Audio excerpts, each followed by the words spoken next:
Standard 2 শুরু হচ্ছে আর কি। এখানে ক্লাসিক্যাল থিওরি অথবা ড্রুড মডেল বলা হয় এখানে, যার মাধ্যমে আমরা কারেন্ট ডেন্সিটি বের করি আর কারেন্ট ডেন্সিটি, ড্রিফট কারেন্টের মাধ্যমে কারেন্ট ডেন্সিটি বের করি। কারেন্ট ডেন্সিটি বের করার জন্য আমাদেরকে যেটা করতে হয় সেটা হচ্ছে একটা কন্ডাক্টর নেওয়া লাগে। মনে করো এটা একটা কন্ডাক্টর, কন্ডাক্টরের প্রস্থচ্ছেদ তোমরা শুনতে পারতেছো? স্যার তাহলে কন্ডাক্টরের একটা প্রস্থচ্ছেদ আছে, প্রস্থচ্ছেদ হচ্ছে এ। দেখো এই জিনিসটা লেখা আছে, ক্রস সেকশন এরিয়া হচ্ছে এ, ঠিক আছে? আর একটা নির্দিষ্ট সময় ডেল টি, যে ডেল টি সময়ে একটা ইলেকট্রন যে দূরত্ব অতিক্রম করে সেটা হচ্ছে ডেল এক্স, যে ডেল এক্স দূরত্ব অতিক্রম করে। এখন ইলেকট্রন যে অ্যাপ্লাইড ফিল্ড থাকে, যেমন ফিল্ডটা অ্যাপ্লাই করা হয়েছে ডান থেকে বাম দিকে, ডান দিক থেকে বাম দিক, ডান দিক থেকে বাম দিকে ফিল্ড অ্যাপ্লাই করলে ইলেকট্রনের ভেলোসিটি বা গতিবেগ পাওয়া যায় বাম থেকে ডানে। ইলেকট্রন ইলেকট্রিক ফিল্ডের অপোজিট দিকে একটা ফোর্স অনুভব করে, সেই ফোর্সের পরিমাণ কতটুকু হয়? ফোর্সের পরিমাণ হয় যে ইলেকট্রিক ফিল্ডে অ্যাপ্লাই করে সেই ইলেকট্রিক ফিল্ড এবং ইলেকট্রনের যে চার্জ,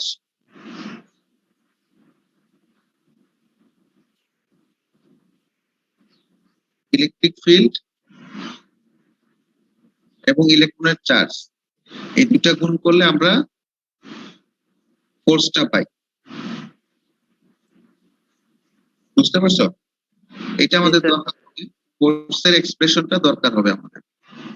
আচ্ছা আরেকবার বলি, সেটা হচ্ছে যে আমরা যদি একটা ক্রস সেকশন এরিয়া ধরি, দুইটা ধরো, এটা একটা ক্রস সেকশন এরিয়া,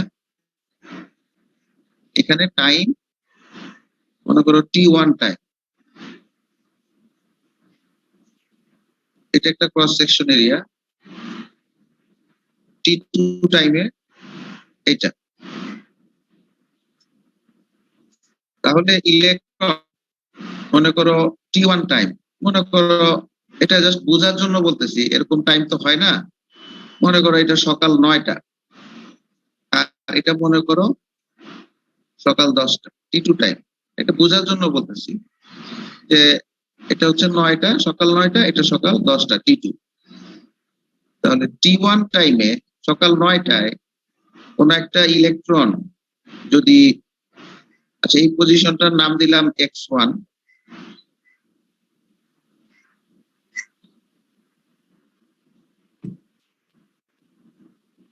x1, এই পজিশনটার নাম দিলাম x2, দুইটা দুই পজিশন। কোন একটা ইলেকট্রন সকাল 9টায় ইলেকট্রিক ফিল্ডের কারণে E ইন্টু E ফোর্সের কারণে x1 পজিশন থেকে x2 পজিশনে শিফট করে ডেল টি টাইম, অর্থাৎ del x is equal to x2 minus x1, আর ডেল টি সমান সমান কত? Minus t1, t2 minus t1। তাহলে কোন একটা ইলেকট্রন x1 পজিশন থেকে x2 পজিশনে যায়, সেটা ডেল x দূরত্ব অতিক্রম করে এবং তার গতিবেগ থাকে কত?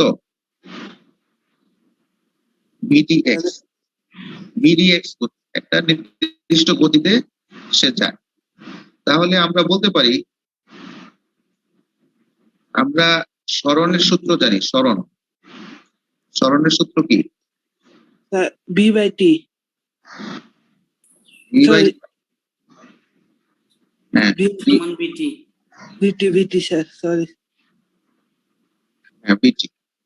তাহলে এরকম বলতে পারি না, দূরত্ব সমান সমান গতিবেগ কিন্তু সময়। সময়। আচ্ছা, এখন এই যে এই যে তোমার আমি 1 ঘন্টার সময় ডিফারেন্স বললাম, তাহলে 1 ঘন্টার সময় ডিফারেন্সের মধ্যে মনে করো আরো ইলেকট্রন ধরো পিছে থেকেও কিছু ইলেকট্রন রওনা দিবে, কোনো ইলেকট্রন এখান থেকে রওনা দিল, কোনো ইলেকট্রন মনে করো একটু পিছে থেকে রওনা দিল, তাই না? আর আরো কিছু ইলেকট্রন পিছে থেকে রওনা দিল, আরো কিছু ইলেকট্রন পিছে থেকে রওনা দিল। তাহলে এই যে এই সময়টা, এই যে তোমার এই 1 ঘন্টা সময় 9টা থেকে 10টা, এই সময়ের মধ্যে কয়টা ইলেকট্রন আসলে এই যে ক্রস সেকশনটা মানে পার হইল, এই যে ক্রস সেকশন, এই ক্রস সেকশন পার হলো, এটা আমার বের করতে হবে। বুঝতে পারছো কথাটা? জি স্যার, সবাই তো সব একই অবস্থানে নাই। হ্যাঁ, বিভিন্ন জন বিভিন্ন অবস্থানে আছে। এখন এই 1 ঘন্টা সময়ের মধ্যে কতজন ক্রস করলো, এইটার হিসাবটা আমরা কিভাবে করি, সেটা হচ্ছে যে এই যে ভলিউম,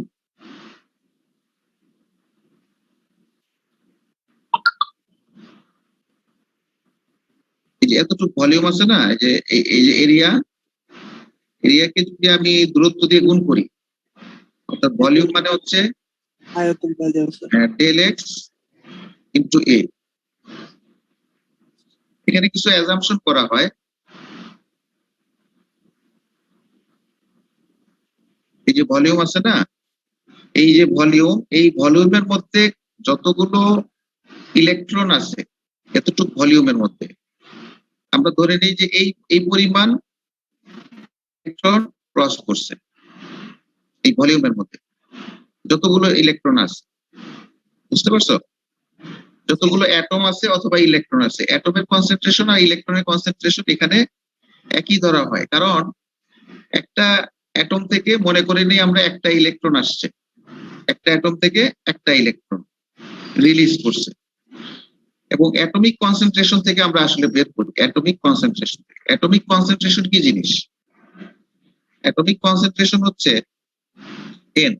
এন হচ্ছে কি নাম্বার অফ পার ইউনিট ভলিউমে কয়টা অ্যাটম আছে অথবা ইলেকট্রন আছে, কয়টা অ্যাটম আছে অথবা ইলেকট্রন আছে পার ইউনিট কি ভলিউমে। এন মানে হচ্ছে ধরো মনে করো 10⁻22 মনে করো, এটা একটা সংখ্যা এমনি বললাম যে 1 সিসিতে এন মানে হচ্ছে 10⁻22 মনে করো পার সিসি, সেন্টিমিটার কিউব। পার সিসি মানে সেন্টিমিটার কিউব, সেন্টিমিটার কিউব। তাহলে ঐকিক নিয়মে যদি আমি অঙ্ক করি, ঐকিক নিয়মে অঙ্ক করি, সেটা হচ্ছে দেখো, এটা আমি পরে মুছে দিব এমনি লেখার জন্য, যে 1 সিসিতে ইলেকট্রন আছে কত 10⁻22। তাহলে আমি যদি বলি ডেল এক্স ইন্টু এ, এই পরিমাণ আয়তনে ইলেকট্রন কতটুকু আছে? Del x into 10 to the power 10. হ্যাঁ, তাহলে এ ইন্টু ডেল এক্স। তাহলে আমরা বলতে পারি যে এন, এটা মানে তো N, N A del X বলা যায় না? জি স্যার। জি sir. N A del X. আসলে এই পরিমাণ ইলেকট্রন যেহেতু এই ভলিউমের মধ্যে পাওয়া যায়, সেহেতু এই পরিমাণ ইলেকট্রনই আসলে ঠিক এই ডেলটি টাইমের মধ্যে এই ক্রস সেকশন এরিয়াটা আসলে পার হয় ইলেকট্রনের কনসেন্ট্রেশন থেকে আমরা নাম্বার অফ ইলেকট্রন যেগুলো এই ক্রস সেকশন এরিয়া হচ্ছে করতেছি। এখানে খেয়াল করো ডেল এক্স দেওয়ার কারণেই কিন্তু আসলে এই মানে এই এরিয়াটা বের হচ্ছে, এতটুকু জায়গা এই ভলিউমের মধ্যে কয়টা ইলেকট্রন পার হইতেছে। আচ্ছা, এখন আরেকটা জিনিস খেয়াল করো, এতটুকু যদি বুঝো তাহলে আমাদের হয়ে যাবে কাজ, আর কোনো জটিল কিছু নাই। এখান থেকে আমরা কি পাইলাম number of electron, number of electron পাইলাম এখান থেকে পাচ্ছি নাম্বার অফ ইলেকট্রন। তাহলে নাম্বার অফ ইলেকট্রন হচ্ছে মনে রাখো এন এ ডেল এক্স, এটা হচ্ছে নাম্বার অফ ইলেকট্রন। ঠিক আছে, নাম্বার অফ ইলেকট্রনকে এটা যদি বড় হাতের এন বলি আমি, হ্যাঁ এটা হচ্ছে নাম্বার অফ ইলেকট্রন।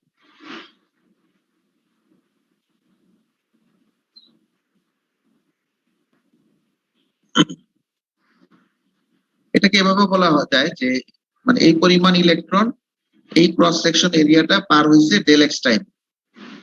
এই যে ক্রস সেকশন এরিয়া, এই যেখানে একটা এ ওয়ান একটা এরিয়া, এটা একটা cross section area A two, এই দুটো cross section area del T টাইমে পার হয়েছে, এতটুকু ক্রস সেকশন এরিয়া পার হয়েছে, এটা বলতে পারি এন সংখ্যক ইলেকট্রন।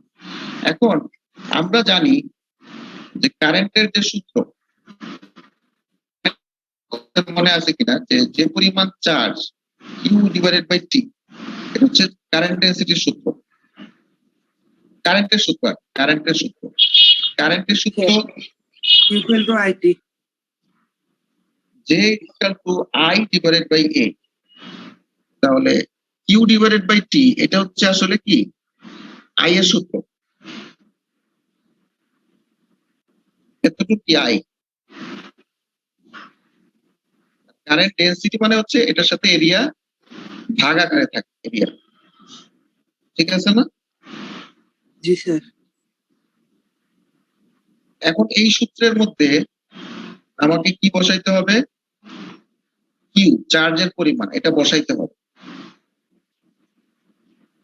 কতটুকু চার্জ। তাহলে চার্জ যদি আমি বসাইতে চাই তাহলে আমাকে কি লাগবে, চার্জ মানে হচ্ছে নাম্বার অফ ইলেকট্রন ইনটু ইলেকট্রনের চার্জ, ইলেকট্রনের charge into number of electron, and del X. N A del X. Del X. ঠিক আছে, তাহলে এই হচ্ছে আমার কারেন্ট ডেনসিটির এক্সপ্রেশন, বুঝা গেছে? ঠিক আছে, আচ্ছা এখন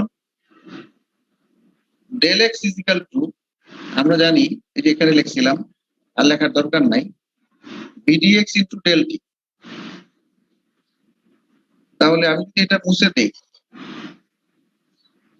মুছে দিয়ে ডেল এক্স এর জায়গায় লিখি ভিডিএক্স ইন্টু ডেল টি, তাহলে দেখো এখানে এটা কাটাকাটি যায়, ডেল টিটা কাটাকাটি যায়, তাহলে জে ইজিক্যাল টু কি আসতেছে, into স্যার ইলেকট্রনের গতিবেগ। হ্যাঁ ইএন ভিডিএক্স, জে আসতেছে কত, ইএন ভিডিএক্স। তাহলে ভিডিএক্স টা আসলে কি, ইটা কি জিনিস, এনটা কি জিনিস, ভিডিএক্স কি জিনিস। তাহলে concentration of atomic concentration, N হচ্ছে অ্যাটমিক কনসেন্ট্রেশন অথবা ইলেকট্রনের কনসেন্ট্রেশন আমরা চিন্তা করতে পারি, কারণ অ্যাটমের যে পরিমাণ কনসেন্ট্রেশন হবে ইলেকট্রনের কনসেন্ট্রেশন অনেকটা সেই পরিমাণই হয়।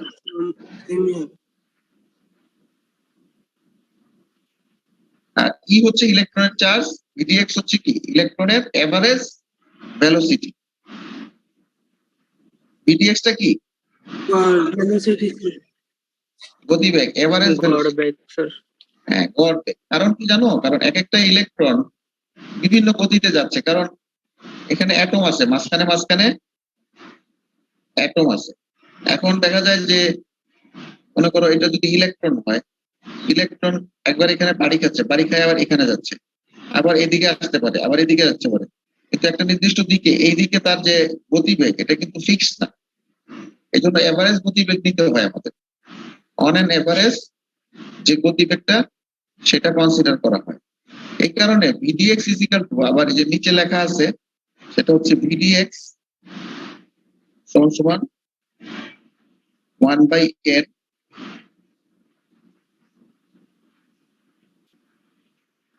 মনে করো একটা ভিডিএক্স 1 ভিডিএক্স 2 মানে n সংখ্যক ইলেকট্রনের গতিবেগের এভারেজ বলা হয় বিডিএক্স। এটার আবার একটা এক্সপ্রেশন আছে, এটা আমরা ডেরিভেশন আছে, এটা দেখবো আর কি এখন। এটা একটু পরে দেখবো। সোজা কথা, বিডিএক্স মানে হচ্ছে এভারেজ ভেলোসিটি অফ ইলেকট্রন। তাহলে এটা দেখো, এতটুকু ক্লিয়ার হয়েছে কিনা দেখো।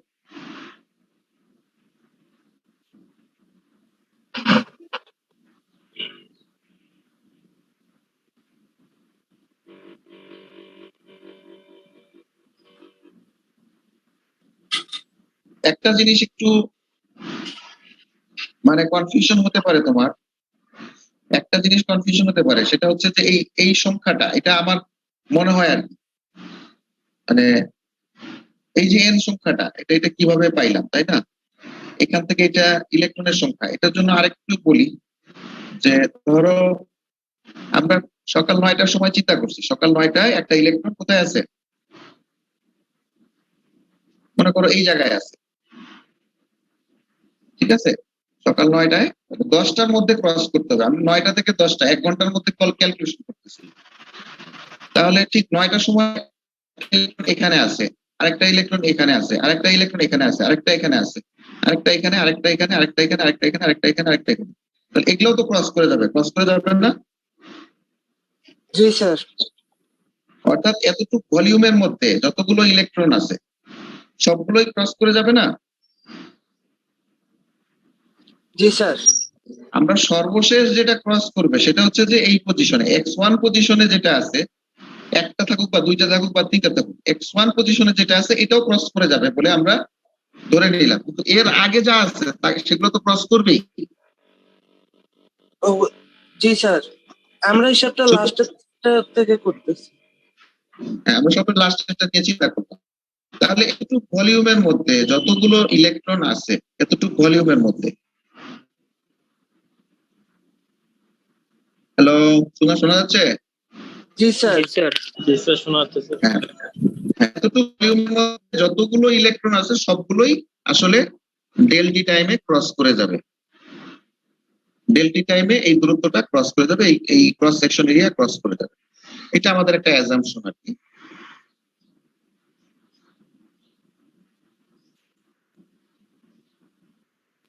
আচ্ছা, এখানে যে দেওয়া আছে 1/n bx1 হিসেবে লিখছে, bx2 bx3 বিভিন্ন সংখ্যা, মানে ইলেকট্রনের সংখ্যা। মানে 1 মানে 1 নম্বর ইলেকট্রন, 2 মানে 2 নম্বর ইলেকট্রন, 3 মানে 3 নম্বর ইলেকট্রন, n মানে n নম্বর ইলেকট্রন। আর x দেওয়ার কারণ কি বলতে পারবা?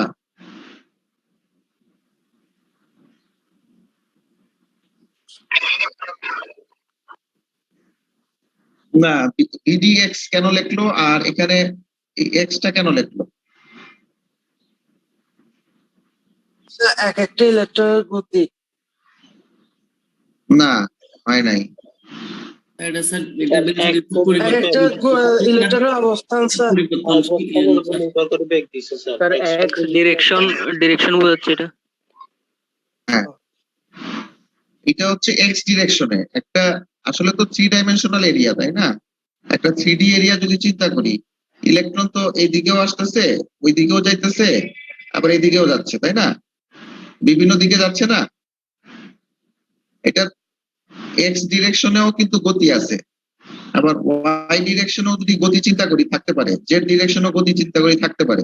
তাহলে আমরা আসলে এক্স অক্ষ বরাবর তার গতির লম্ব অভিক্ষেপ নিয়ে চিন্তা করব, এক্স এক্সিস বরাবর। বুঝতে পারছো কথাটা?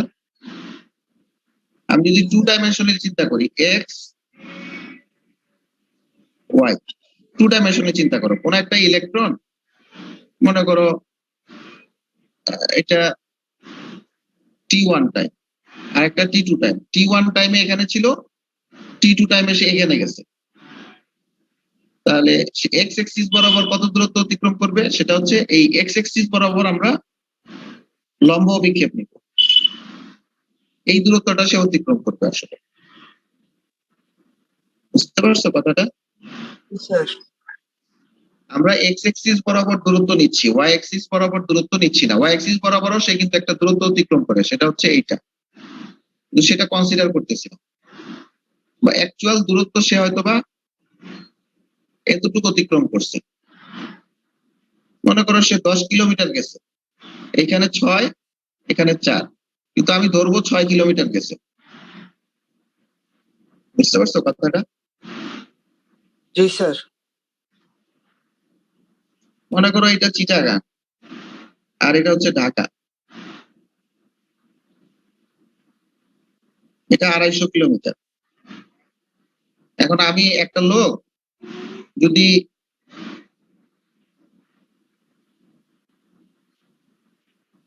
এতটুক দূরত্ব গেছে, মনে করো সে এদিক দিয়ে প্রায় 200 কিলোমিটার গেছে। এখন আমি তাকে আমি যদি বলি ঢাকার দিকে সে কতটুক গেছে, তখন তো আমি 200 কিলোমিটার গেছে বলবো না, বলবো না স্যার। নিশ্চয়ই ঢাকার ঢাকার দিকে যে পরিমাণ দূরত্ব গেছে হয়তোবা বলবো যে 150 কিলো গেছে, বা 100 মনে করো 100 কিলো বা 200 কিলো, এরকম একটা 100 কিলো বলবো, 150 এরকম বলবো, তাই না? জি এই স্যার। দূরত্বটা মনে করো 150, তাহলে আমি বলবো 150 কিলোমিটার গেছে। সে এত ট্রাভেল করছে 200 কিলোমিটার, কিন্তু ঢাকার দিকে কতটুকু গেছে এটা যদি জিজ্ঞেস করি, তখন কিন্তু 200 বলবো না, তখন হয়তো 150 বলবো। বুঝছো না কথাটা? জি স্যার।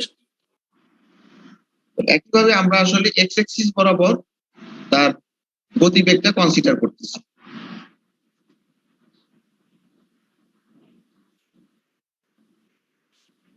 তাহলে এই জিনিসগুলো এখানে মোটামুটি লেখা আছে।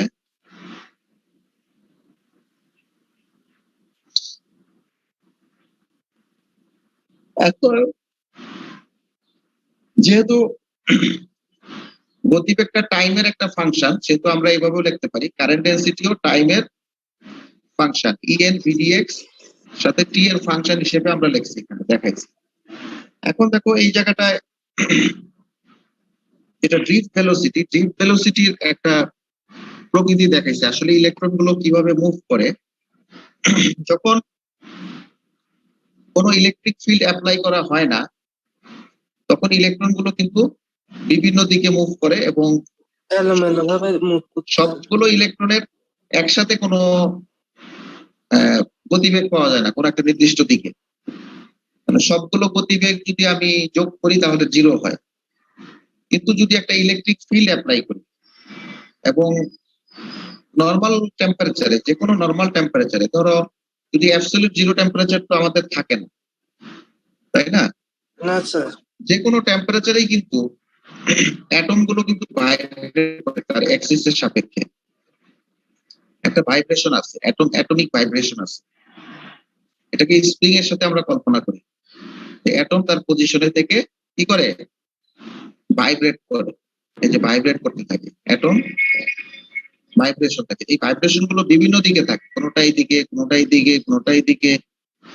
তার মূল যে অবস্থানের সাপেক্ষে সে ভাইব্রেট করতে থাকে স্প্রিং এর মতো অ্যাটম। আর টেম্পারেচার যতই বাড়াবা এই ভাইব্রেশনটা বাড়তে থাকে।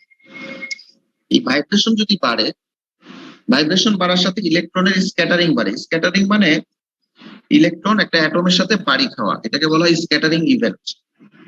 এই ঘটনাটাকে আমরা কি বলি, স্ক্যাটারিং ইভেন্ট। ইলেকট্রন যদি মুভ করতে থাকে তাহলে স্ক্যাটারিং হওয়া মানেই সে তার দিক পরিবর্তন করবে, এটাই স্বাভাবিক। জি স্যার।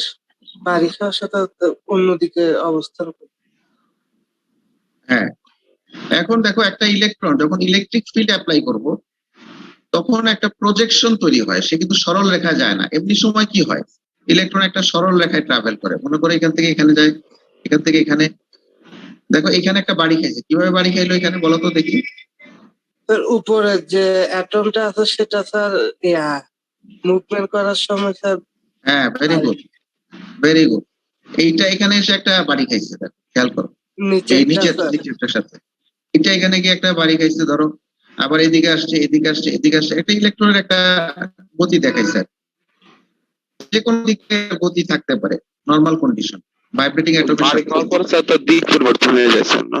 হ্যাঁ, কিন্তু এইখানে খেয়াল করো এখানে একটা প্রজেকশন খেয়াল করছো, প্রজেকশন জি স্যার, একটা কার্ভ। একটা, এটা কেন? এই যে ইলেকট্রিক ফিল্ডটা আমরা অ্যাপ্লাই করছি, ইলেকট্রিক ফিল্ড অ্যাপ্লাই করার কারণে ইলেকট্রনের একটা নেট গতিবেগ ডান দিকে থাকে, তার ডান দিকে যাওয়ার একটা টেন্ডেন্সি থাকে, যার কারণে একটা নির্দিষ্ট সময় সকাল 9টায় এখান থেকে সে রওনা দিছে, দেখা যাবে যে সকাল 10টার সময় 1 ঘন্টা পরে ওই ইলেকট্রনটা বাড়ি টাড়ি খায় শেষ পর্যন্ত এখানে চলে আসছে, অর্থাৎ ওই যে চিটাগাং থেকে ঢাকার দিকে সে ডেল এক্স পরিমাণ দূরত্ব সে অতিক্রম করে ফেলছে। কিন্তু এর মাঝখানে সে বিভিন্ন দিকে ঘোরাঘুরি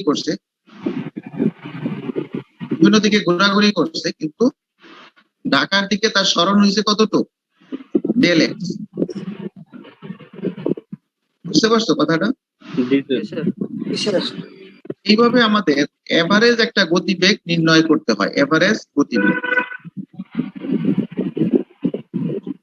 তাহলে দেখো, এভারেজ গতিবেগ নির্ণয়ের জন্য আমরা একটা অ্যাজাম্পশন করি, মনে করো একটা ক্যালকুলেশন দেখাই নরমালি আমরা। ক্যালকুলেশনটা এরকম যে একটা ইলেকট্রনের T1 টাইমে কলিশন হয়েছে, মনে করো T1 টাইম। T1 টাইম বলতে যে কোনো একটা টাইম মনে করতে পারো, মনে করো সকাল 9, আগে যেমন বললাম সকাল 9টা, মনে করো 8:50,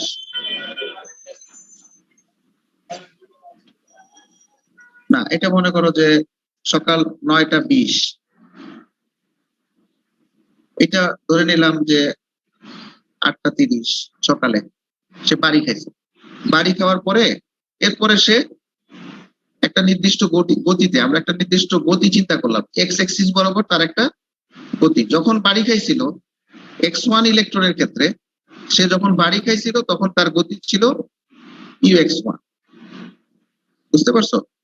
গতি ছিল ux1 এবং তার একটা এক্সিলারেশন হয়েছে। এক্সিলারেশন যেহেতু একটা আমি অ্যাপ্লাইড ফিল্ড অ্যাপ্লাই করছি, সেহেতু একটা এক্সিলারেশন থাকবে, এক্স এক্সিস বরাবর একটা এক্সিলারেশন থাকবে না?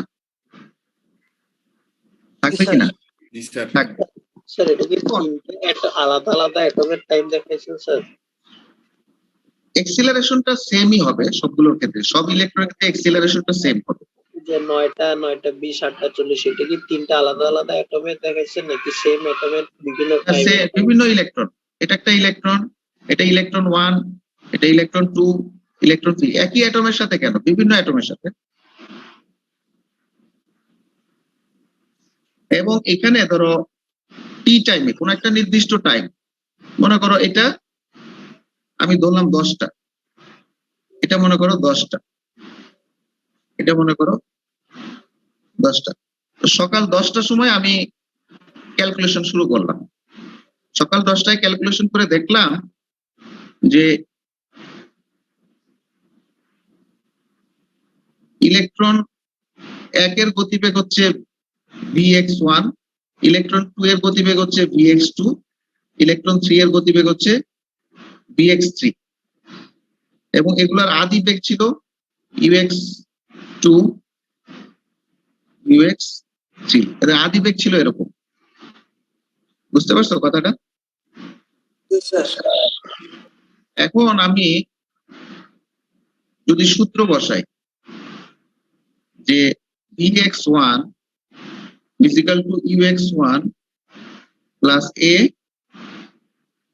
কি t, t কিন্তু এখন বিভিন্ন জনের জন্য বিভিন্ন রকম, t minus t1, কারণ একজন তো বাড়ি খাইছিল সকাল 9টায়, প্রথমে বাড়ি খাইছিল, আর একজন 8:30 মানে লাস্ট স্ক্যাটারিং টাইম। বুঝতে পারছো? এখন আমরা টাইমটা সকাল 10টা এমন ভাবে নিছি, সকাল 10টায় এমন ভাবে নিছি যে সে আর বাড়ি খায় নাই, সর্বশেষ যে লাস্ট কলিশন হয়েছিল এরপরে সে আর বাড়ি খায় নাই, এমন ভাবেই নিছি। বুঝতে পারছো? অর্থাৎ সকাল 10টা টাইমে সে একটা নির্দিষ্ট গতিতে আগাচ্ছিল, আর তার আগের যে বাড়ি খাওয়ার টাইমটা, সেই টাইমটা ছিল T1, এখানে T2, আর এখানে কি T3। বুঝতে পারছো কথাটা? স্যার ওই স্যার সকাল 10টা বলতে স্যার ওই সময়টাতে স্যার ডায়ালেক্সটা অতিক্রম করে ফেলছে না? কি করছে? ডাল এক্স স্যার ওই দূরত্বটাও আমরা যেটা নিছি অতিক্রম করে ফেলছিল না, যে এখানে যে এটা আলাদা, ওই ডেল এক্স ভুলে যাও, এখানে ওই আগের ক্যালকুলেশন ভুলে যাও, এটা নতুন চিন্তা করো। ডেল এক্স এর সাথে এখানে কোনো সম্পর্ক নেই, এখানে আমরা তো ইলেকট্রনের সংখ্যা গুনতেছি না, এখানে কতটুকু দূরত্ব অতিক্রম করছে ওই আগেরটা ভুলে যাও। এটা সকাল 10টা না, তাহলে তোমার যদি 10টা হইলে কনফিউশন লাগে, তাহলে তুমি মনে করো 9:30 কতটুকু দূরত্ব অতিক্রম করছে এখানে, এখন ওটা ভুলে যাও। 10টা না, মনে করো 9:30 মনে করো।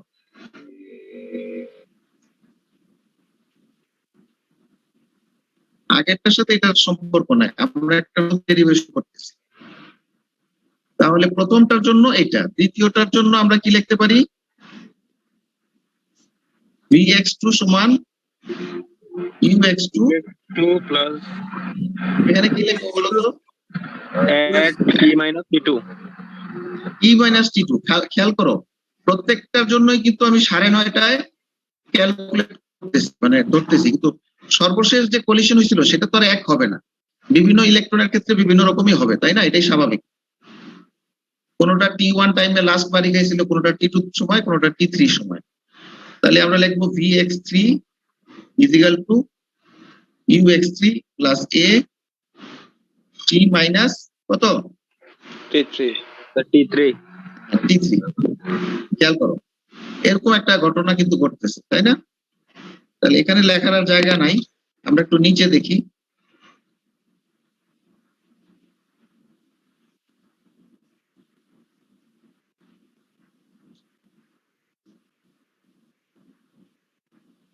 এখানে তো লেখার জায়গা নাই, আমি যদি ইয়েতে লিখি,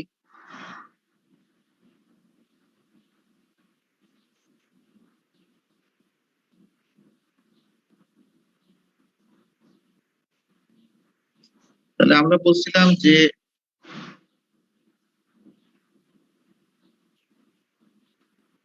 vx1 is equal to ux1 plus a t minus t1,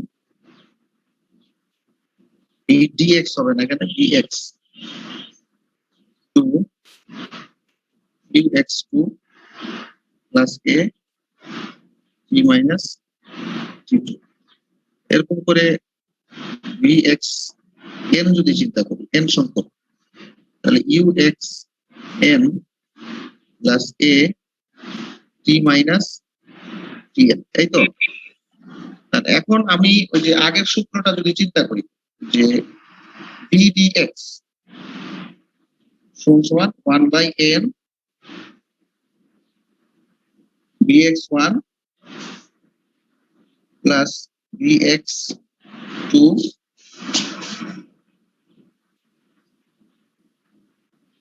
বলতে পারি না? Sir, enter the number of total electron. হ্যাঁ, মনে করো n সংখ্যক ইলেকট্রন। স্যার তখন স্যার এটা গড় বেগ বের হবে। হ্যাঁ, গড় বেগের জন্যই তো বের করছি।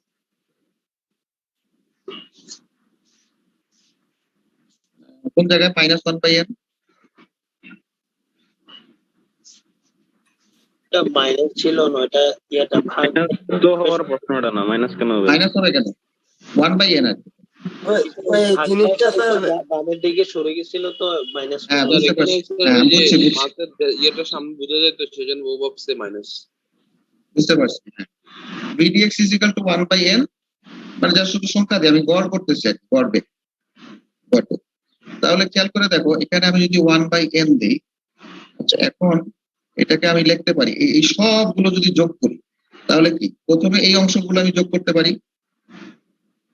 এটা লিখতে পারি যে ux1 plus ux2 plus ux3 dot dot dot uxn। এটা লিখতে পারি।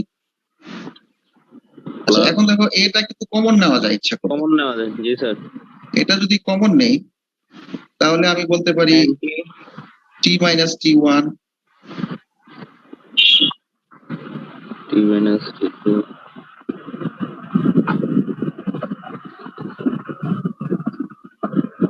মাইনাস, এটা বলা যায়, তাই না? তাহলে এখানে আমি ইচ্ছা করলে থার্ড ব্র্যাকেট দিতে পারি, থার্ড ব্র্যাকেট দিয়ে দিই থার্ড ব্র্যাকেট নিয়ে। এখন এখানে একটু ব্যাপার আছে, সেটা হচ্ছে দেখো আমরা শুরুতে যে UX1 গতি, একটা ইলেকট্রন মনে করো এদিকে বাড়ি খাওয়ার পরে কোন একটা ইলেকট্রন, 1 নাম্বার ইলেকট্রনের গতি এইদিকে, এখানে অনেকগুলো অ্যাটম আছে,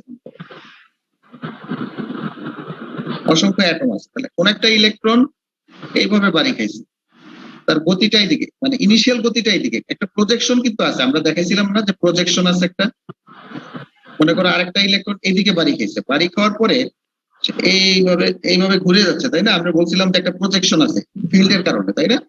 জি স্যার।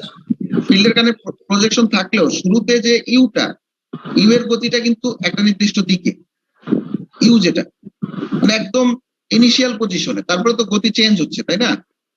জি স্যার। এটা ভালো মতো বোঝার চেষ্টা করো। প্রথমে একদম ইউ যেটা, সেটার গতি তো এইদিকে। স্যার প্রথমে বলতে যখন তড়িৎ ক্ষেত্রটা ছিল না আর কি তখন? না না না না না না, সেটা বলতে চাচ্ছি না। আমি যেটা বলতে চাচ্ছি, এদিকে তো ইলেকট্রিক ফিল্ড আছে। জি স্যার আছে। ইলেকট্রিক ফিল্ড মনে করো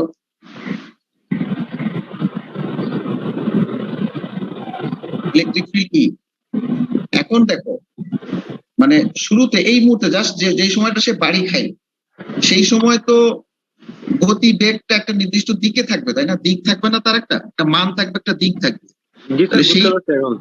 সেই দিকটা তো মনে করো কি বলে এটাকে, স্যার প্রাথমিক যে ব্যাগটা থাকে, প্রাথমিক হ্যাঁ ইউ সেটা একটা নির্দিষ্ট দিকে থাকে, মনে করো এটা এইরকম একটা দিক হবে, তারপরে এটা কিন্তু ওই প্রাসের মতো দেখতে পারি, কারণ প্রাসে স্যার প্রথমে একটা কোণ থাকে, পরে কোণটা আস্তে আস্তে কমে যায় এরকম আর কি। হ্যাঁ শুরুর গতিবেগটা কিন্তু এরকম, মনে করো এটা স্ট্রেট লাইনের মতোই তুমি দেখাইতে পারো, শুরুর গতিটা স্ট্রেট লাইনের মতো দেখাইতে পারো। জি স্যার। কোন একটা বাড়ি খায় হয়তো এদিকে আসছে কোন একটা ইলেকট্রন, মানে স্টার্টিং গতিবেগ, তারপরে চলার পথে সে আস্তে আস্তে এটা বেঁকে যায় ফিল্ডের কারণে, কিন্তু শুরুর গতিবেগটা তো একটা নির্দিষ্ট দিকে দেখাইতে হবে, তাই না? জি স্যার। বুঝো নাই কথাটা? এর একটা নির্দিষ্ট দিক থাকবে, এগুলা কিন্তু তোমার স্কেলার রাশি, সুতরাং এটা একটা ভেক্টর রাশি, এগুলোর একটা মানে নির্দিষ্ট দিক থাকবে। তাহলে UX1 যেটা কোন একটা দিকে, UX2 আরেকটা দিকে, UXN আরেকটা দিকে, তাহলে এগুলোর গতিবেগ কিন্তু তোমার ফিল্ডের সাথে কোনো সম্পর্ক নাই। এই যে এই দিকটার, এই যে ইনিশিয়াল গতি যেটা UX1 UX2, কারণ বাড়িটা কোন দিক দিয়ে খাবে এটা কিন্তু আগে থেকেই বলা যায় না, এক একটা ইলেকট্রন এক এক দিক দিয়ে বাড়ি খাবে, এবং ইউ এর গতিবেগটা কিন্তু ফিল্ডের উপর নির্ভর করে না, ফিল্ডের সাথে তেমন কোনো সম্পর্ক নাই ইনিশিয়াল গতিটা, সুতরাং এটা র্যান্ডম, এক একটা এক এক দিকে বাড়ি খাবে। সুতরাং এই যে ইনিশিয়াল গতি, এদের যোগফলটাকে আমরা 0 ধরতে পারি, কারণ এক একটা তো এক এক দিকে, একটা ইলেকট্রন এইদিকে, আরেকটা ইলেকট্রনের গতি এইদিকে, আরেকটা ইলেকট্রন এইদিকে, আরেকটা এইদিকে, এটার কোনো নির্দিষ্ট দিক নাই আসলে। তাহলে n সংখ্যক অর্থাৎ 10⁻22 সংখ্যক ইলেকট্রন যদি বিভিন্ন দিকে বাড়ি খায়, তাহলে এদের এভারেজ ইনিশিয়াল গতির যোগফল 0 ধরে নিতে পারি আমরা। তাহলে ক্যালকুলেশন অনেক সহজ হয়ে যাচ্ছে না? দেখো তো, বুঝতে পারছো কথাটা? জি স্যার বুঝতে পারছি, কিন্তু স্যার 0ই যে হবে এটা না, কারণ কি ইনিশিয়াল গতি যেটা, ইনিশিয়াল গতিটা কিন্তু মানে খুবই র্যান্ডম, এটা কোনো নির্দিষ্ট দিক তুমি বলতে পারবা না যে এটা ইনিশিয়াল গতিটা এইদিকেই হবে, এরকম বলা যাবে? ফিল্ড এদিক মানে ফিল্ড যে এদিকে আছে, ফিল্ড এদিকে থাকলেই যে তোমার মনে করো ইলেকট্রনের গতি এইদিকেই হবে ইনিশিয়াল গতি, এরকম বলা যায় না, কারণ ইলেকট্রন বিভিন্ন দিক থেকে এসে বাড়ি খাচ্ছে, বুঝছো না? জি স্যার। অ্যাটম আছে তো, অ্যাটম তো বড়, অ্যাটম ভাইব্রেট করতেছে, এখন কোন ইলেকট্রনের সাথে কিভাবে বাড়ি খাবে এগুলো তো বলা যায় না, কারণ অ্যাটম তো তোমার অ্যাটম বিভিন্ন দিকে ভাইব্রেট করতেছে, এখানে একটা অ্যাটম আছে এটা এইদিকে ভাইব্রেট করতেছে, আরেকটা অ্যাটম মনে করো এইদিকে ভাইব্রেট করতেছে, এখন এর মাঝখান দিয়ে ইলেকট্রন যখন যাবে, একটা ইলেকট্রন যখন মনে করো আসতেছে, মনে করো একটা ইলেকট্রন কথার কথা এইদিকেই আসতেছে, কথার কথা এখন এসে এই অ্যাটমেও বাড়ি খাইতে পারে, এখানেও বাড়ি খাইতে পারে, এটাতেও খাইতে পারে, এটাতেও বাড়ি খাইতে পারে। যদি মনে করো এইখানে বাড়ি খায়, এই অ্যাটমে বাড়ি খায়, তাহলে তো সে উল্টা দিকে যাবে, তাই না?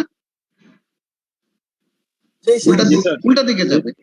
মনে করো এইটাতে যদি বাড়ি খায়, তাহলে সে হয়তো কথার কথা এইদিকে যাবে, আবার এইটাতে বাড়ি খেলে সে হয়তো ওই দিকে যাবে, কারণ কোনটাতে বাড়ি খাবে আমরা তো জানি না।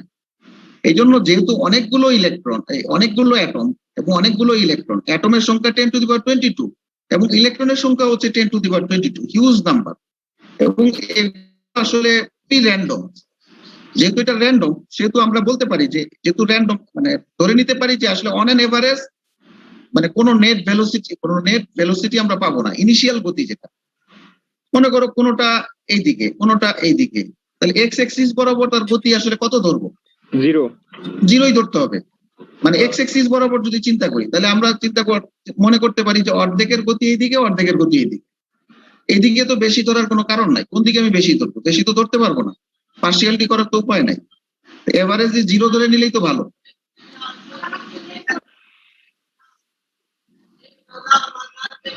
এটা একটা ডেরিভেশন, এটা একটা ডেরিভেশন, ম্যাথ না, এটা একটা ডেরিভেশন। তাহলে এই অংশটা আসলে আমাদের 0 হয়ে যায়, এই অংশটা। স্যার এরকম প্রতিপাদন গুলো কি আমাদের আসবে? হ্যাঁ আসবে। এটা যদি 0 হয়ে যায় তাহলে আমরা বলতে পারি 1/n a t।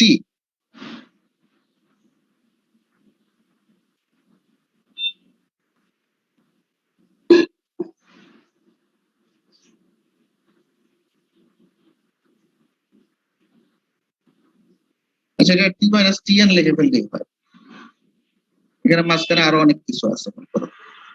আচ্ছা, এখন খেয়াল করো, এটা কিন্তু এভারেজ টাইম চিন্তা করতে পারো, এভারেজ টাইম, তাই না? এভারেজ টাইম মানে কোনোটা লাস্ট পজিশন থেকে বর্তমান টাইম পর্যন্ত যে টাইম হলো। তাহলে এখানে আমি লিখতে পারি 1/n, দেখো খেয়াল করো 1/n, হ্যাঁ। আর এটাকে যদি আমি মনে করো কথার কথা τ1, τ2, τ3, τn বলতে পারি না? একটা জাস্ট মানে সিম্বল দিয়ে দেখালাম আর। তাহলে খেয়াল করে দেখো এখানে কিন্তু আমরা কি করতেছি আসলে a ইন্টু 1/n সাথে একটা টাইমের এভারেজ করতেছি, একটা টাইমের এভারেজ হচ্ছে না আসলে? জি স্যার, কর হয়ে যাইতেছে 1/n এর সাথে। একটা আসলে টাইমের এভারেজ করতেছি আসলে আমরা। তাহলে খেয়াল করে দেখো vdx ইজিক্যাল টু আসতেছে a, এটা হচ্ছে সবগুলোর সাথেই ঠিক আছে, আর একটা টাউ, ঠিক না? একটা টাইম পাচ্ছি কিন্তু, যেখানে টাউ হচ্ছে এই সবগুলোর এভারেজ। কর মানটা স্যার। এই যে দেখো গড় হচ্ছে একটা টাইমের এভারেজ হচ্ছে vdx টা, তাহলে একটা সংক্ষিপ্ত একটা অবস্থা চলে আসলো। আচ্ছা, একটু আগে আমরা বলছিলাম যে একটা ম্যাটেরিয়াল, এই ম্যাটেরিয়ালের মধ্যে যদি আমি একটা ফিল্ড অ্যাপ্লাই করি, ইলেকট্রিক ফিল্ড যদি অ্যাপ্লাই করি, ইলেকট্রিক ফিল্ডটা যদি অ্যাপ্লাই করি, তাহলে বিপরীত দিকে ইলেকট্রনের উপরে একটা ফোর্স অ্যাপ্লাই হয়। এখানে একটা ইলেকট্রন থাকলে ইলেকট্রনের উপরে একটা ফোর্স অ্যাপ্লাই হয়। সেই ফোর্সটা কত বলছিলাম? কত বলছিলাম? এই গণহাতের ওই স্যার ফিল্ডের এটা। হ্যাঁ, এটা হচ্ছে সূত্রটা মনে রাখবা, সেটা হচ্ছে charge into field equal to force. এটা সবসময়ের জন্য মনে রাখবা। ফোর্স মানে কত? মানে ফিল্ডের কারণে যে ফোর্সটা অ্যাপ্লাই হয় চার্জে, সেটা হচ্ছে যে charge into field, applied electric ফিল্ডের পরিমাণ সমান সমান force. Sir F equals to EQ যেটা শিখছিলাম এটা না? F equals to E into E, সোজা কথা। এই সূত্রটা তোমার মনে রাখতে হবে। তাহলে আমরা জানি যে ফোর্সকে যদি আমরা এভাবে বলি,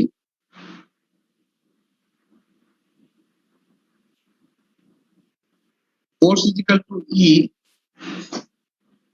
ইনটু ই। তাহলে আবার আমরা জানি force is equal to M into A. F is equal to M, একটা সূত্র আছে নিউটনস ল। এই এমটা হচ্ছে ইলেকট্রনের ম্যাস, তাহলে এখান থেকে আমরা লিখতে পারি যে E into E is equal to M E into A. বলা যায় না? এখান থেকে বলা যায় E into electric field divided by M E, ঠিক আছে না? আচ্ছা এইখানে আমি এর মানটা যদি বসাই তাহলে এটা আসে E into electric field divided by M E into tau, ঠিক আছে? তাহলে খেয়াল করে দেখো এখানে ভিডিএক্স এর একটা এক্সপ্রেশন আমরা পেয়ে যাচ্ছি। এর মধ্যে এইটা একটা কনস্ট্যান্ট, এটা কিন্তু পুরোটাই কনস্ট্যান্ট, খেয়াল করে দেখো এখানে ভেরিয়েবল কিছু আছে? ইলেকট্রনের বড় কণা না স্যার, এখানে ভেরিয়েবল কিছু নাই। তাহলে এই যে কনস্ট্যান্ট, এটা একটা কনস্ট্যান্ট আমরা পাচ্ছি।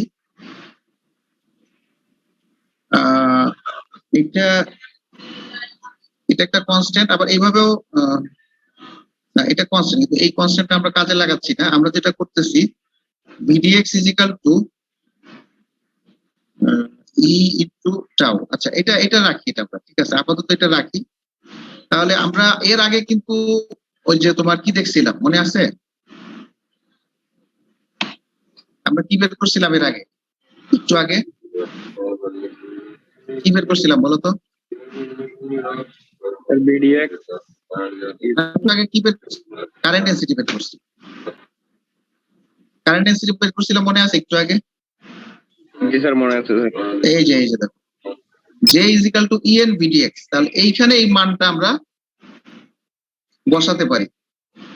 এই যে আমি বলছিলাম না একটু আগে যে এভারেজ ভেলোসিটি যেটা, এটার একটা ডেরিভেশন আছে, এই যে J x is equal to E N v dx. এখন এই যে ভিডিএক্স এর মানটা, ভিডিএক্স এর যে ডেরিভেশনটা আমরা করলাম এই যে এখানে,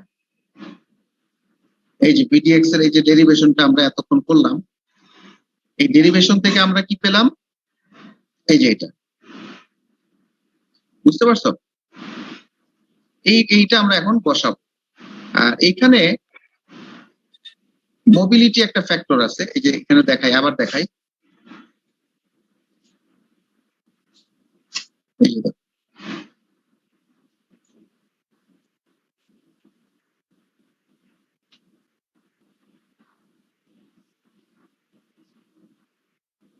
এইখানে তোমার একটু অন্যভাবে লিখি এটাকে, ই টাউ ডিভাইড বাই এমই, এই অংশটাকে আমরা মোবিলিটি বলি। এটা কনস্ট্যান্ট না, এটা কিন্তু কনস্ট্যান্ট না, কারণ টাউ কিন্তু কনস্ট্যান্ট না। টাউ ভ্যারি করতে পারে, বিভিন্ন ম্যাটেরিয়ালের জন্য ভ্যারি করতে পারে, বিভিন্ন ফিল্ডের কারণে ভ্যারি করতে পারে, টেম্পারেচারের কারণে ভ্যারি করতে পারে, কিন্তু এই দুইটা অংশ কনস্ট্যান্ট, ঠিক আছে? ই ইনটু এম ই কনস্ট্যান্ট, এই অংশটাকে আমরা বলি মোবিলিটি, ড্রিফট মোবিলিটি। তাহলে এটা একটা মানে কি বলে, এটা একটা ভেরিয়েবল আর কি, সোজা কথা। এটা আরেকটা টার্ম মোবিলিটি, যে মোবিলিটিটা যেটা সেটা নির্ভর করে কিসের উপরে? টাও এর উপরে নির্ভর করে, কারণ এই দুইটা জিনিস তো ঠিক আছে, এই দুইটা জিনিস তো কনস্ট্যান্ট, কিন্তু সাথে তোমার টাও এর সাথে নির্ভর করে। টাও মানে কি? টাও এর নামটা কি বলতো দেখি? Average time. হ্যাঁ, মিন স্ক্যাটারিং টাইম বলে অনেক সময়, অথবা মিন ফ্রি টাইম বলি আমরা। মিন ফ্রি টাইম, এটা যদি তুমি বুঝো তাহলে মানে বুঝলে নামের সার্থকতাটা বুঝবা আর কি। মানে মিন ফ্রি টাইম কেন বললাম, কারণ লাস্ট পলিউশন হওয়ার পরে এখনো ফ্রি আছে। ওই যে দেখাইছিলাম না, এক জায়গায় বাড়ি খাওয়ার পরে এতটুক গেছে, আরেক জায়গায় বাড়ি খাওয়ার পরে এতটুক গেছে, তাহলে এই টাইমটা তো ফ্রি, তাই না? ওই যে দেখাইছিলাম না একটা ছবি, জি স্যার, তিনটা চিত্র জি, স্যার। ছিল। হ্যাঁ, স্ক্যাটারিং এর পরে কতটুক ফ্রি আছে। তাহলে যে আমরা যে টাইম টিটা নিচ্ছি তার আগে কিন্তু সে ফ্রি অবস্থায় আছে, জন্য মিন ফ্রি টাইম। আমরা এই জন্য টাউকে বলতেছি মিন ফ্রি টাইম অথবা মিন স্ক্যাটারিং টাইম, এরকম বলা হয় টাউকে। আচ্ছা, তাহলে আমরা এখন এই জিনিসটা তো আমরা ধরে নিতে পারি যে আমরা মোটামুটি বুঝে গেছি। তাহলে আমরা লিখতে পারি আগের অবস্থায় কারেন্ট ডেনসিটি, জেডিএক্স ও বলা যায় যেহেতু ড্রিফট, এটা দেখছিলাম।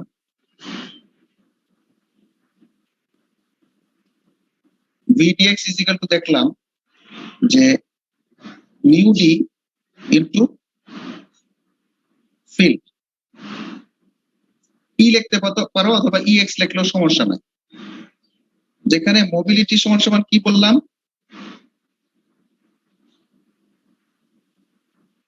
টাউ, এটা বললাম তাই না?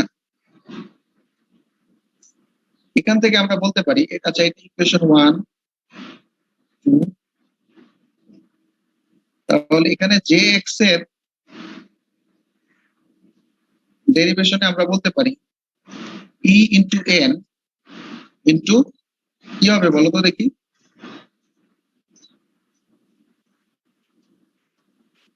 এরকম বলা যায় কিনা বলো তো? স্যার এরকম বলা যাচ্ছে। আচ্ছা, ঠিক আছে। এই অংশটা কি তাহলে আসলে? এই অংশটাকে বলা হয় conductivity.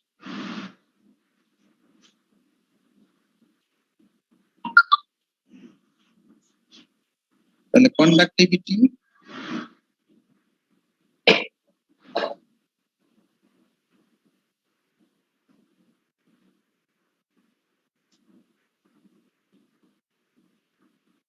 EN mu d।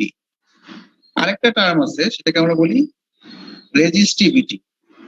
Resistivity is equal to 1 by conductivity is equal to 1 by EN EN mu d.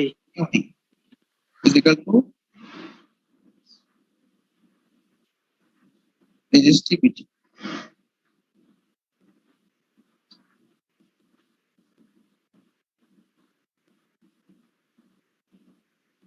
তাহলে আমরা রেজিস্টিভিটি কন্ডাক্টিভিটি ডেরিভেশন দেখলাম, সাথে তোমার কারেন্ট ডেনসিটি ডেরিভেশন দেখলাম, তারপরে হচ্ছে যে তোমার কন্ডাক্টিভিটি এবং রেজিস্টিভিটি ডেরিভেশনটা দেখানো হবে।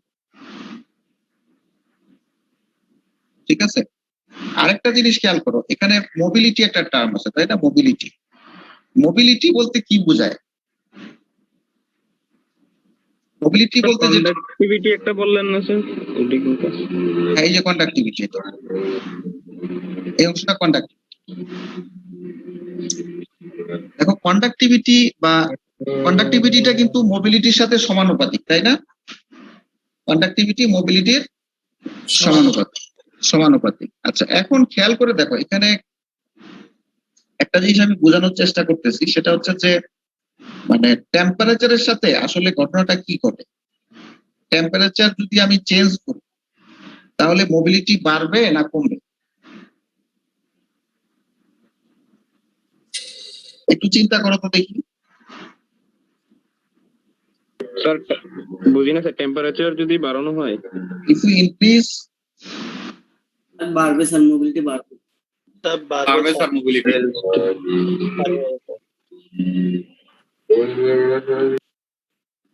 what will happen to mu d?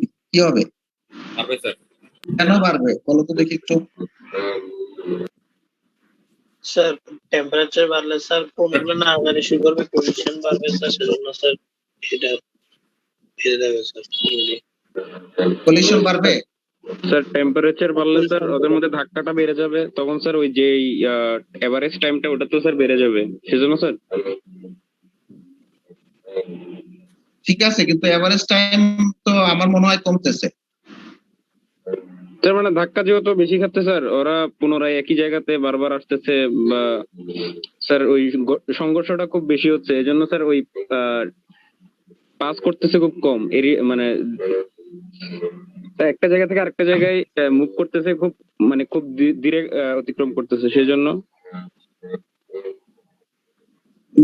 তোমাদের কথাগুলো তো ঠিক আছে, কিন্তু দেখো একটা জিনিস খেয়াল করো, স্ক্যাটারিং যদি বেড়ে যায়, অর্থাৎ বাড়ি খাওয়ার সংখ্যা যদি বেড়ে যায়, টেম্পারেচার বাড়লে কি হয়? বাড়ি খাওয়ার পরিমাণ বেড়ে যাবে তাই না? তাহলে আমরা বলতে পারি যে মিন ফ্রি টাইমটা কমে যাবে। আসলে বারবার যদি বাড়ি খায় তাহলে মিন ফ্রি টাইমটা কমে যাবে না?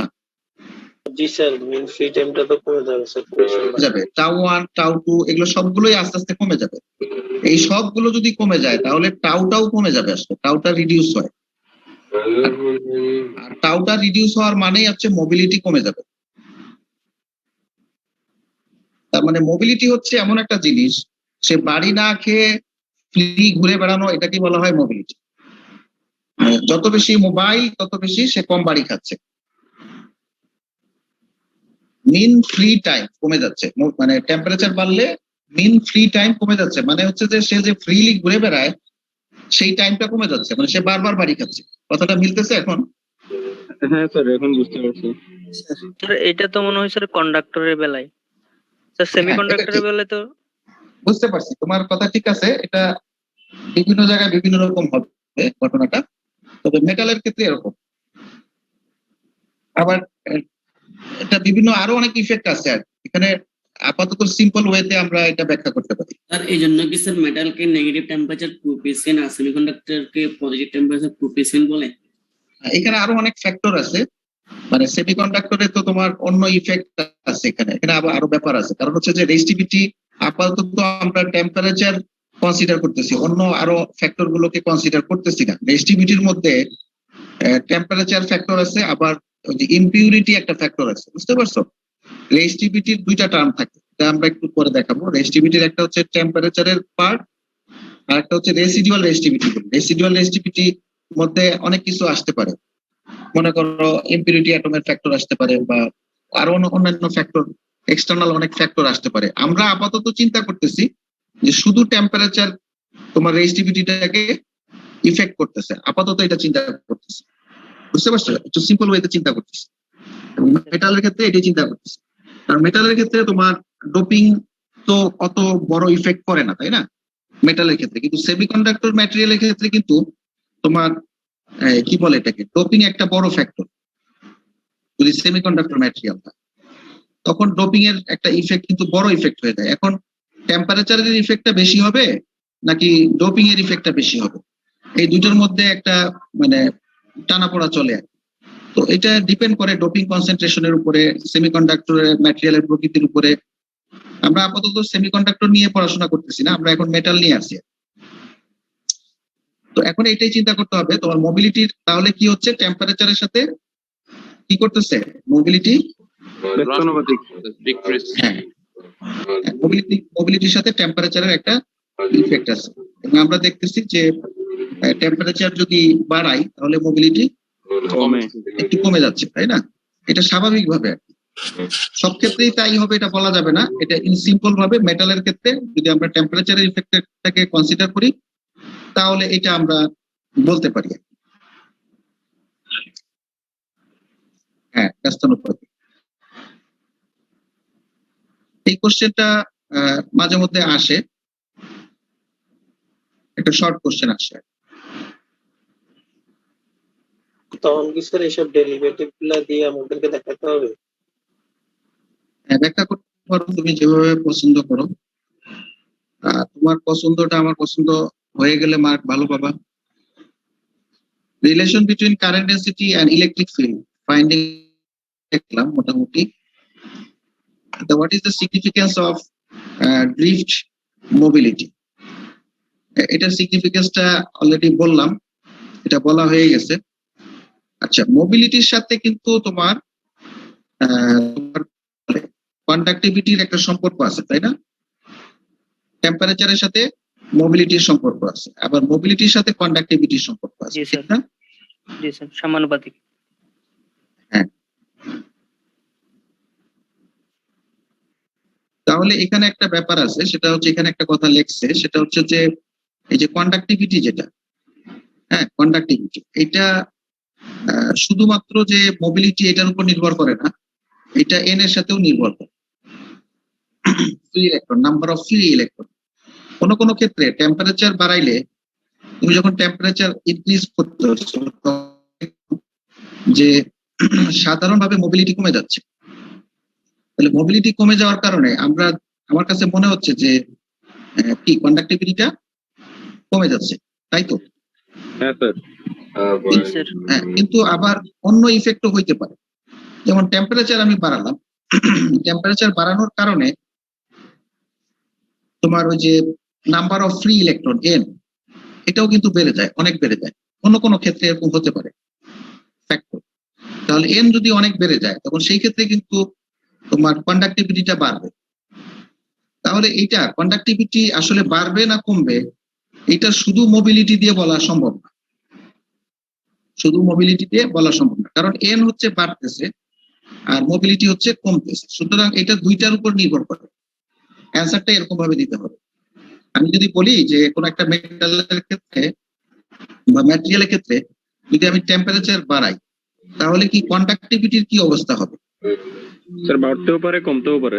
কন্ডাক্টিভিটির কি অবস্থা হবে? তখন তোমার তোমার অ্যান্সারটা এরকম একটু এক্সপ্লেইনিং টাইপের হতে হবে, এক্সপ্লেইন করতে হবে, মানে একদম এক্সাক্ট কোনো অ্যান্সার হবে না, হ্যাঁ বাড়বে অথবা কমবে এরকম বলা যাবে না, তোমাকে একটু এক্সপ্লেইন করতে হবে।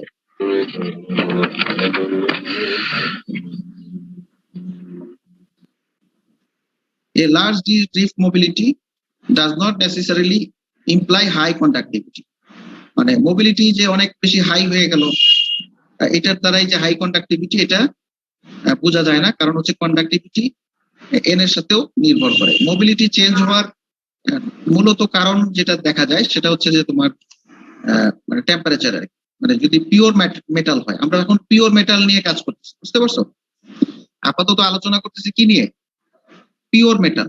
তাহলে পিওর মেটালের ক্ষেত্রে তো অন্য কোনো ইফেক্ট খুব বেশি আসবে না, টেম্পারেচারের ইফেক্টটাই আসলে ডমিনেন্ট হবে, যার কারণে তোমার টেম্পারেচার চেঞ্জ হলে মোবিলিটি চেঞ্জ হচ্ছে, ঠিক আছে না? যার কারণে আমরা বলতে পারি যে আমরা যদি মানে হাই মোবিলিটি আমরা যদি চাই, তাহলে আমরা টেম্পারেচার কম বেশি করে এটা পেতে পারি। কিন্তু এটার দ্বারাই যে তুমি বলতে পারবা যে তোমার কি বলে কন্ডাক্টিভিটি কি হচ্ছে, এটা বলা যাবে না, কারণ এটা নাম্বার অফ ফ্রি ইলেকট্রনের সাথেও সম্পর্ক আছে।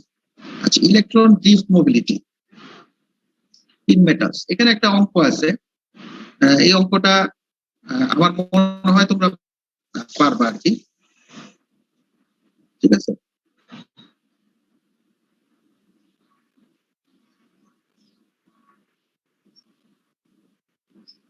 আগে আমরা একটা গত চ্যাপ্টারে একটা অঙ্ক করাইছিলাম, সেই অঙ্কটা তোমার যে সূত্রটা ইউজ হয়েছিল ওই সূত্রটা তোমার কাজে লাগে, ওই সূত্রটা সব জায়গায় কাজে লাগে।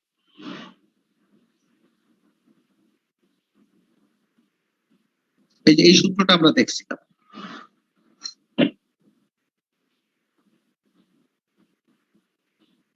যে এই সূত্রটা এটা কিন্তু সব জায়গায় কাজে লাগে। ডিএনএ বাই এমএটি, এটা হচ্ছে তোমার মোলার ওয়েট। এমএটি মানে কি? Molar wait. এনএ মানে কি? প্লাঙ্ক ধ্রুবক স্যার। অ্যাভোগাড্রোর সংখ্যা বলে না নাকি? প্লাঙ্ক ধ্রুবক জি বলতে স্যার, পারি। অ্যাভোগাড্রোর সংখ্যা এনে 6.02 আর ডি হচ্ছে ডেনসিটি। এই সূত্রটা একটু মনে রাখতে হবে, আর এখান থেকে আমরা অ্যাটমিক কনসেন্ট্রেশন বের করতেছি, অ্যাটমিক কনসেন্ট্রেশন।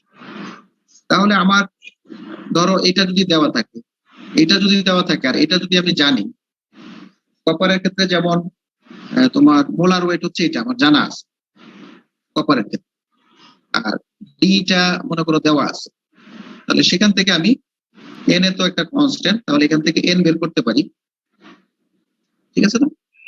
এন বের করে আমি এখান থেকে মোবিলিটি টার্মটা বের করে দিতে পারি। আচ্ছা, এখানে আবার এই যে তোমার টাউ বের করছে, টাউ মিন ফ্রি টাইম, এখান থেকে টাউটা বের করে দিয়েছে। যেখানে মোবিলিটি টার্ম বসেছে, মোবিলিটি, আর এখানে কি দিছে? এটা ওই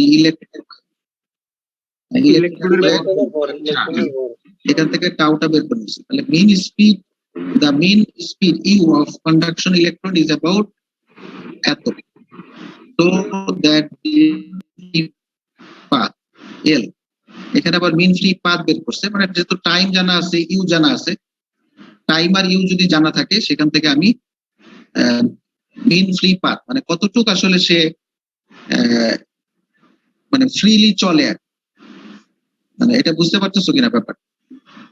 মানে ধরো দূরত্বটা শেপ করছে, মানে মনে করো কোনো ইলেকট্রন এতটুক যায়, মানে স্ক্যাটারিং, এখানে একটা স্ক্যাটারিং হয়, এখানে একটা স্ক্যাটারিং হয়, দুইটা স্ক্যাটারিং এর মধ্যে একটা টাইম ডিফারেন্স আছে। একটা হচ্ছে টাউ ওয়ান, টাইমের রেসপেক্টে যদি বলি, আবার একটা ডিস্টেন্সের রেসপেক্টে আমি যদি এল বলি, এল ওয়ান বলতে পারি না? মানে কতটুকু জি, স্যার। ফ্রি চললো, একটা ইলেকট্রন এতটুকু চললো, আরেকটা ইলেকট্রন এতটুকু, আরেকটা এতটুকু, আরেকটা এতটুকু, এখান থেকে তো আমরা মিন করে নিতেছি, তাই না? স্যার এক্ষেত্রে স্মরণটা হিসাব করছে না? হ্যাঁ, স্মরণটা একটা মিন আর কি, মিন ফ্রি কতটুকু সে মানে ফ্রিলি চলতে পারে বাড়ি খাওয়ার আগ পর্যন্ত, একটা বাড়ি খেয়ে আরেকটা বাড়ি খাওয়ার আগ পর্যন্ত কতটুকু সে ফ্রিলি চলতে পারে, এটি হচ্ছে মিন ফ্রি পাথ। তাহলে কোন একটা ইলেকট্রন একটা কম হবে, কোনটা একটা বেশি হবে, তাই না? যেমন আমরা টাউ এর ক্ষেত্রে এভারেজ করলাম, ঠিক একইভাবে এল এর ক্ষেত্রেও একটা এভারেজ আছে, সেটা আমরা বের করতে পারি টাউ ইন্টু ইউ দিয়ে, এখান থেকে বের করা যায়। এই অঙ্কটা তোমরা দেখবা। তাহলে আজকে এ পর্যন্তই আমি পড়াতে চাচ্ছি। Temperature dependent resistivity, dependence of resistivity. আমরা যে ডেরিভেশনটা দেখি, এই যে ধরো এই যে এই ক্লাসে কি দেখলাম আমরা, conductivity is equal to E N mu D, তাই না? Conductivity is equal to E N mu D, কোন একটা পিওর মেটালের ক্ষেত্রে। রেজিস্টিভিটি হচ্ছে তার উল্টা, ঠিক না? আর মোবিলিটি হচ্ছে ই টাউ ডিভাইডেড বাই এমই। তাহলে এই যে মোবিলিটিটা, এটা টাইমের সাথে সম্পর্কিত, আর টাইম বলতে মিন ফ্রি টাইম বোঝাচ্ছি, টাউ। আর এই টাউটা আসলে টেম্পারেচারের সাথে সম্পর্কিত। টেম্পারেচারের সাথে তোমার অ্যাটমিক ভাইব্রেশন কম বেশি হয়, আর অ্যাটমিক ভাইব্রেশন কম বেশি হলে এই টাউটা চেঞ্জ হয়। তাহলে এইটার সাথে কিন্তু আমার বুঝতে পারছি যে টেম্পারেচারের সাথে টাউ চেঞ্জ হচ্ছে। আগামী ক্লাসে আবার বলবো, অসুবিধা নেই। এটা টেম্পারেচারের সাথে কি চেঞ্জ হচ্ছে? স্ক্যাটারিং এর সাথে টাউ চেঞ্জ হচ্ছে, আর টাউ এর সাথে মোবিলিটি চেঞ্জ হচ্ছে, মোবিলিটির সাথে কন্ডাক্টিভিটি অথবা রেজিস্টিভিটি এগুলো চেঞ্জ হচ্ছে, তাই না? তাহলে আমরা কিন্তু এই যে কন্ডাক্টিভিটি বা রেজিস্টিভিটি, এটার সাথে টেম্পারেচারের একটা সম্পর্ক একটা বের করতে পারি, মানে ফাংশন হিসেবে, মানে expression of conductivity or resistivity in terms of temperature আমরা একটা বের করতে পারি, সেটাই এখানে দেখানো হয়েছে। এটা ইনশাল্লাহ আগামী ক্লাসে আলোচনা করব। তাহলে আগামী ক্লাসে